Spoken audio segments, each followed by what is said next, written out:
কিন্তু জানতে চাইবেন তদন্তকারী আধিকারিকরা।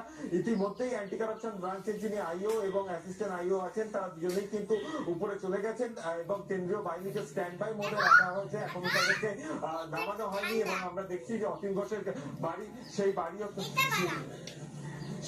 কিন্তু এই মুহূর্তে রয়েছে। আমি দেখাতে বলবো একবার যে লেটার বক্স, সেই লেটার বক্স অর্থাৎ অতীন্দ্রনাথ ঘোষ এবং তার যে বাড়ির যে লেটার বক্স, সেই লেটার বক্স রয়েছে 4th ফ্লোরে, সেই ফ্ল্যাট রয়েছে যেখানে এই মুহূর্তে সিবিআই আধিকারিকরা রয়েছেন এবং রেসিডেন্সিয়াল ফ্ল্যাট এপিসি আবাসন, তারও যে নেম প্লেট, সেই নেম প্লেটও কিন্তু দেখা যাচ্ছে এপিসি আবাসন block A two block A এবং 229/2 এপিসি রোড।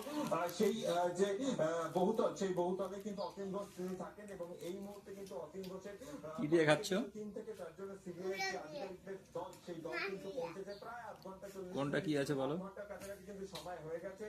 তারা কিন্তু উপরে রয়েছেন এবং অতীন ঘোষ এগুলোর নাম কি? এগুলোর নাম কি? কিন্তু এসেছেন সিবিআই আধিকারিকরা এবং সেক্ষেত্রে তার কাছ থেকে কি নতুন তথ্য উঠেছে, কারণ আমরা এর আগে দেখেছি আরেক বিধায়ক শ্রীরামপুরের তাকে জিজ্ঞাসাবাদ করা হয়েছে এবং সিবিআই আধিকারিকরা তার বাড়িতে গেছিলেন, তাকে জিজ্ঞাসাবাদ করেছিলেন। তারপরে কিন্তু দেখা গেল